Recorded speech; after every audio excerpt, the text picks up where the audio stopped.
You can't call champagne unless it's produced in Champagne and there's a 14-point process. You've talked about the lack of global brands out of India. Yes. Any advice there for people looking to build global brands out of India?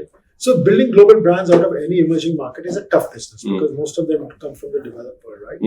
And the thing is, if I just focus on India, how can we make India a hub of global brands? We will have to find things which are unique to us because branding is about uniqueness, and then find a way to get that to be relevant to the customer and positioned and perceived by the customer. So if you think about it that way, I think the best two platforms for India to build growth. One is the natural resources we have. So, we have always sold rice as rice overseas, maybe somewhat basmati, but mostly. We've always shown mangoes and mangoes, maybe a little bit Alfonso, but that and TST, some Darjeeling. But what we don't have is a national strategy like Korea does, or like France and Italy do for the max, where you cannot, in India we sell 30,000 tons more of Darjeeling tea than is produced every year. Because there's no authentication board, there's no audit of production processes, there's no kind of standardizing, right? And so there's a lot of advantage there because India has some fantastic products.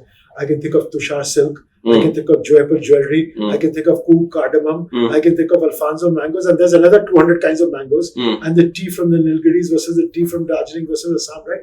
But there's been no process by the Indian government to register these, what we call GIs, geographical indicators, like France has done. You can't call champagne unless it's produced in Champagne and there's a 14-point process, right? So there's one platform.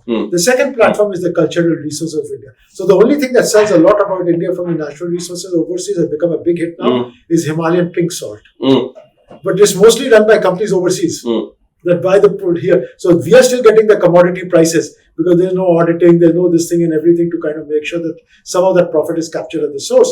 And the second is the culture. Clearly, yoga is the only global Indian brand. But that brand has been captured by Lululemon. Somebody else will capture it. Lululemon's already captured it. They have all the yoga pants and they're making the big money on yoga, right? So we have not found a way to monetize that for ourselves.